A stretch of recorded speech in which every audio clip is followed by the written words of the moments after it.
এক নম্বৰত আছিল পিকি গোপাল ছাৰ গৈছে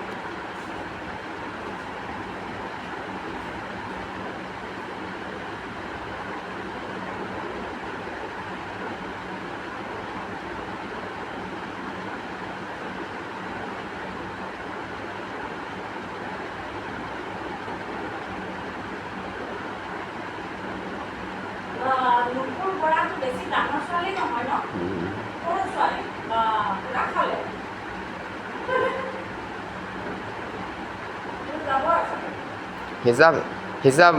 মন্ত্ৰী বিধায়কৰ লগত হিচাপ মিলা নাই চাগে সেইকাৰণে এতিয়া ধৰা পেলাইছে আকৌ